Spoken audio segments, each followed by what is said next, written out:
We know tomorrow also is the day for the U.S. elections, and we will be giving you a lot more insight into that, but well, we'll be interspersing our discussions with a lot more conversation with the Executive Director for the PPOP and Richard Niyama is here. Thanks for joining me. A very good morning to you. Thank you very much. All right. And I know that the wife of your flag bearer was a Joy FM. Is that it? I think he's there currently. She's there. Okay. Yeah. So far, you're supposed to be in the courts again? Not necessarily. Yeah, we are going back to the court. Or you're just monitoring today. Activities of the court? Well, the EC decided to, if you like, appeal or apply for a review of the High Court decision that quashed their decision to disqualify Dr. Indum at the Supreme Court. On Friday, we were there in court, and the court decided to adjourn to today. And so today at exactly 10 a.m., I believe the court will sit, and we are hoping that possibly the ruling will come out today. But that also brings into question what the straightforward position and mindset of the party is as to whether your flag bearer will be given the chance to be on the ballot sheet, etc., and for the election. Well, it's a problem not only for the PPP, but a problem for the entire nation. Because here we are, we have 30 days to elections, and we don't know who is going to be on the ballot paper because of the actions of the Electoral Commission. Here we are, the CI 94 is saying that 30 days before the presidential election, there must be notice of polls. That is law. 30 days before the elections, the December 7th, there must be notice of polls. As at now, the EC cannot go ahead and provide any notice of polls today. And today marks exactly 30 days to the 7th December. So it tells you that the problem that we are facing is not a problem for the PPP alone, but it's a problem that is engulfing the whole nation and which the Electoral Commission has pushed us into. What could be the ramifications, for example? I've heard this, I read about it and talked to a number of legal luminaries about it. What really significantly you as a player in the stakeholder community this could have as far as the impact on the election? Well, you remember there was a Mensa case about 2 years ago when the entire district assembly election and the entire amount of about 300 million that had been spent already had to be blocked and restarted all over again. That's because of some of these due processes. We are afraid that somebody will come up and say, well, CR94 said you should publish notice of polls 30 days before election, and you haven't done that, and so we are going back to court, and it will bring a whole lot of chaos. So for me, it is a very serious matter. The EC ought to back off from this belligerent posture it is showing to the political parties and allow for dialogue and for resolution of this matter so that we can all go into the election.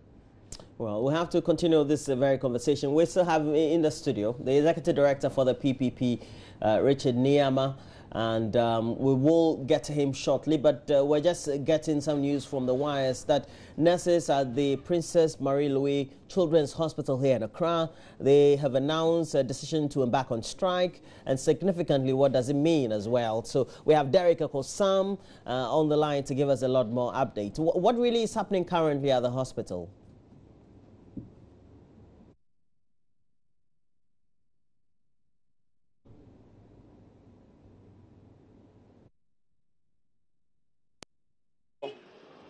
We are currently at the Princess Marie-Louise Children's Hospital, and we had to come here because we heard rumors of a strike by the nurses who work here.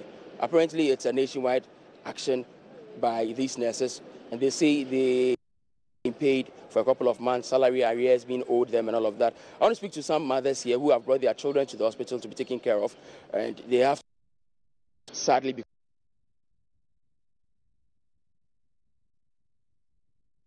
I didn't know about API one thing. Pacha say doctors so much strike. Doctors and nurses. Almost doctors. Any nurses in almost strike. And when I do me bayanda, no why she's a madiachi. My bonus so sam and a drone be an yes, a me fee. My yet and so no home tono. Made in a ban of pay almost say almost strike in tears said in Coinumba be a dear and echo. They say minima drew cry, make a time, and I say minim baby, I made a colebe qua. Evoca was sunny. I say so. Yes, Osha na saying Osha and some penny for hospital, you never be a din qualabeco. Nti, Omunya be my Omunya be my and yes, I am Qualana or Moyari. Yes, you nima drobia, Quatama on Qualana. Omo. So that's one mother who has had to take the daughter away because the nurses are on strike. She can't get medical attention for the child because the nurses are on strike. I want to speak to one other mother here. On the post by almost today. I'm in the Maneba hospital, by a form of strike. Now, almost sure into Omoko strike. Omanch, almost into your mocha. Almost into Omoka. Now, say into be cannot strike. I will share the pa. Another popular. Until then, I found. Omon can't abide into Omokano, Muntimina, and Shankwalana Mai. Well, she's also expressing frustration at the turn of events because these nurses have to strike over unpaid salary.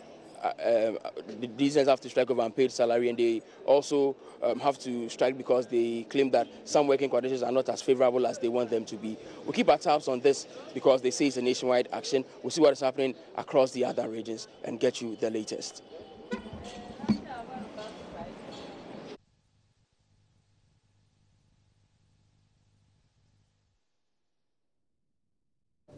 Well, so now you get a perspective as to why the current situation is pervasive at the Princess Marie Louise Children's Hospital here in Accra, where, according to what we're getting from the news wires, are also being confirmed by a correspondent, the nurses say they are on strike because of some exigencies they seem to be experiencing in their work. But we've also been joined by Mrs. Yvonne Ndum, the wife of the flag bearer of the PPP, Dr. Papa Kwesi Ndum. Thanks for joining me, madam.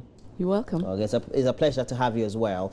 But significantly, we're talking about what the outcome of the Supreme Court's ruling today on that very impasse that your flag bearer, your husband also has with the Electoral Commission and how that could have an impact. What do you think the impact could be? Well, we'll have to wait and see. Okay, in a couple of hours, we will know the results, and then we'll be able to talk about its impact. So at the moment, I'll just let it be and see what will happen. How would you describe the electioneering period of the PPP so far, for this very particular period? I think they've been working really hard, trying to get their messages across. They've got various messages that they want to get across to the populace, but it's been tough. You know that, they have not been in power before, so it's a bit difficult to get the necessary resources to have the impact that they really want. But I think they've made tremendous headways. And I see you join your husband on the podium and on many of the campaign trails. How significant do you think his participation in the elections over the years has contributed to consolidating our electoral process and the democracy we have? I think he has done a lot. Ghana is a multi-party system. That is what is in our constitution. It's not a two-party state. Okay, and I think efforts are being made to get us that way, but that's dangerous because there will be a dominance, and then one party can dominate, and then we'll end up being a single-party state if we don't take care. Ghana is a multi-party system. If you go to the UK, for instance, they've been at this for centuries, and they have over 20 political parties.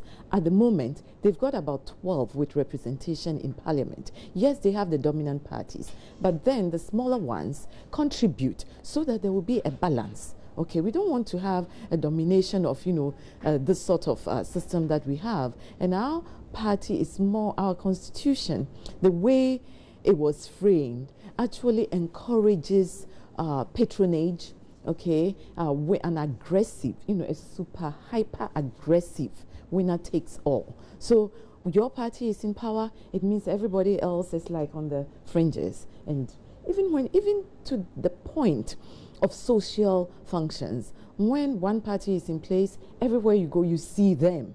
Okay, the opposition, you can never see them. They kind of nauseate you with their rank and file and their body politics. Not even that. Even when it comes to social life, even when it comes to cocktails, when we have diplomatic functions and all of that. It's all basically about about so everybody them. is relegated to the background. To the background. And that is what the PPP wants to, that very jinx. Yes. Okay. So the PPP says we all should look at the Constitution because there are certain fundamental things that have to be taken care of before development will really take off.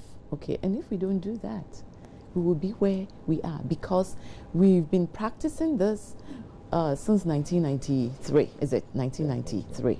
Since 1992. Or the well, we went for the polls in 1992. 1992. So we can say either way, it's so what I'm saying is that it's like we've reached where we can really go, okay, with the two-party system. We need to encourage a strong third party or even a fourth party as well, so that there will be balance in the parliament, so that they can sway, you know, and there will not be a dominating, you know, party.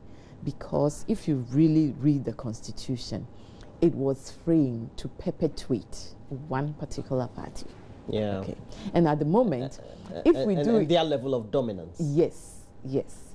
And so we have to be careful. And everybody who is sitting on the fence, you know, you need to get involved. Politics, you know, I used to think, like everyone else, that politics is dirty and, you know, but as, you know, I get on in life, I realize that it is our duty, everybody, me, you, to really be involved and to contribute as much as they possibly can to make us get out of this position that we are in. I was listening to Joy on my way here, and they were talking to two Ghanaians who have lived in the US for a long time, and they are petrified of being deported to Ghana. Why would you be petrified of being deported to your country, to your own country? If the country that we've built, if it had developed that people are comfortable, okay, they know they can have a job that will pay them living wage, they can afford the bare necessities of life, who will want to, you know, escape to another country and actually engage in menial jobs? Maybe they should come and ask you. You've lived significantly some significant part of your life in the US. Well, so if you do the comparative analysis, you can blame them, can you? Well, so that's the answer. It means our country is not good. That's why when you do a comparative analysis, it goes the other way. It doesn't, you know, favor us. That's the answer. All right. But do you think you're making the impact that, for all the things that Mrs. Indum talks about, you intend making on the campaigns this very season? Well, let me say it's a privilege to be on the same set with Mrs. Indum the first time. I think the PPP has worked very hard. I agree with her on that note. We've worked so hard, but the system we have right now makes it difficult for a smaller party to be able to make an impact within a short time. Okay, for example, we have a government in power. That government manages all aspects of the economy, including district assemblies, because the government appoints the DCE as well as about 30% of the membership of the district. So you can't say that, oh, PPP has won, let's say, AMA, and we've been able to modernize AMA. So when you give us the presidency, we can, you know, do better. And you say that's bad?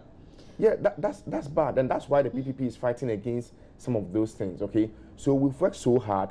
Now we have better parliamentary candidates who are more experienced. They did so well in 2020.